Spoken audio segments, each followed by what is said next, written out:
Something got underneath my rental cabin in the Appalachian Mountains this past October, and by the third night, it was matching my footsteps through the floor, step for step. I still don't have an explanation for what it was. My name is Erin. I do seasonal field work for a state water agency, collecting stream samples and running water quality tests. In late October 2024, I got a 2 week route in the Blue Ridge Mountains of western North Carolina, sampling creeks outside a small town near the Pisgah National Forest. The agency let me rent a small cabin off a Forest Service road instead of hopping between motels. My boyfriend Mark came with me. He works in Asheville, about 90 minutes away, but had to drive back for work Tuesday, Thursday, and Friday, staying at his own apartment those nights instead of driving 3 hours round trip in the dark. That left me alone 3 nights. I was 29, used to camping alone, and didn't think much of it. I usually just spent those evenings entering field data and watching Netflix. The cabin was standard for the area gravel road, trees, built on a slope. The front door sat at ground level, but the back half was elevated on cinder block pillars, with wooden lattice and planks enclosing the crawl space underneath. Inside was cheap laminate flooring, no rugs except a mat by the sink. The first night Mark stayed in Asheville was Tuesday. I had spent the day in chest waders in freezing water, so I was exhausted. Around 9:30 I sat at the dining table transferring field notes into a spreadsheet. That was the first time I heard the noise. A dull, heavy thump from under the floor near the hallway. Then a faint scratching, another thud like something shifting in the dirt. I grew up rural, so I figured a groundhog or opossum had gotten under the house. Now that nights were dropping into the low 40s, I didn't think much of it, finished up, and went to bed. Mark came back Wednesday. Over dinner, I mentioned the noise. Guessed a raccoon. He said he would take a look outside after we ate. We walked the perimeter with a flashlight. Toward the back, there was a square access panel held shut by a hook and eye latch, hanging open about an inch. Inside was just dirt, PVC pipe, and fiberglass insulation.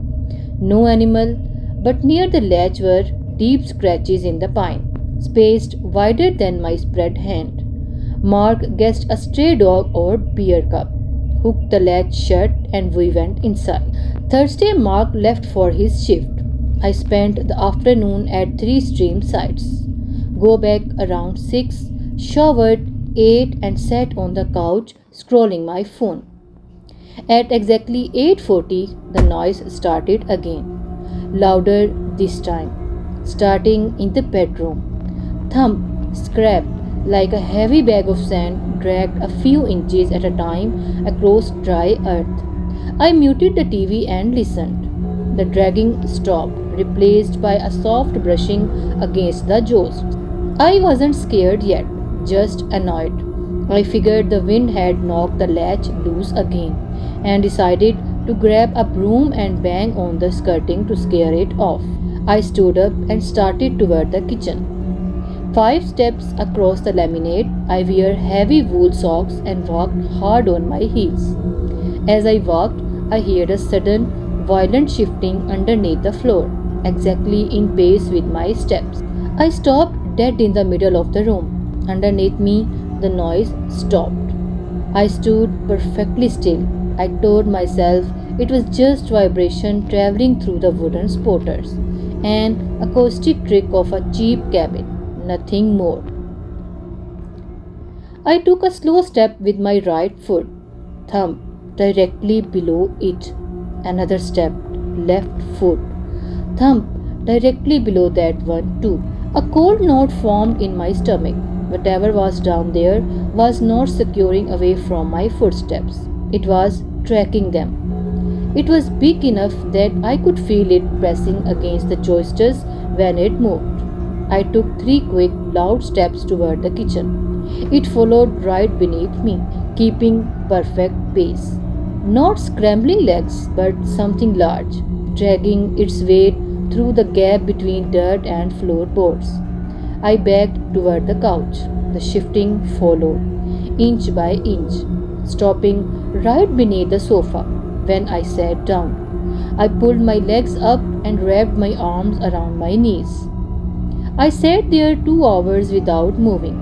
Every time I shifted my weight, I heard a faint rustling under the couch. It was just waiting there. My phone was at 15%. I texted Mark, that animal's back under the house, moving when I walk.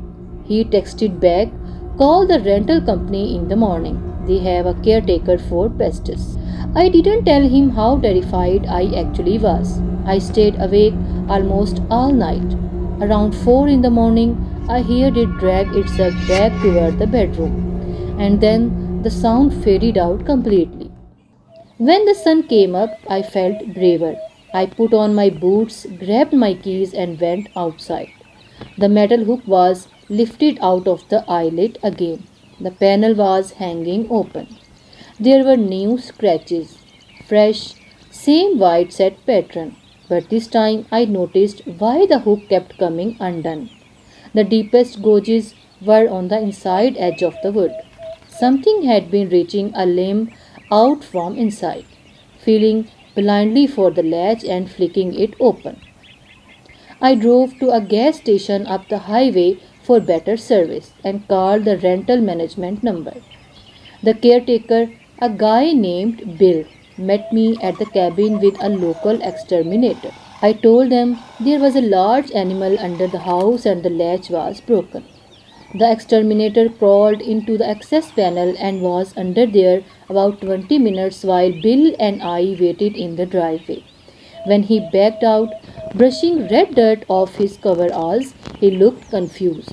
No animal down there, no droppings, no nests, but the insulation under the living room and hallway had been torn down or flattened, and there was a shallow trench carved through the dry soil, weaving between the cinder block pillars in a crawl space barely 18 inches tall in places.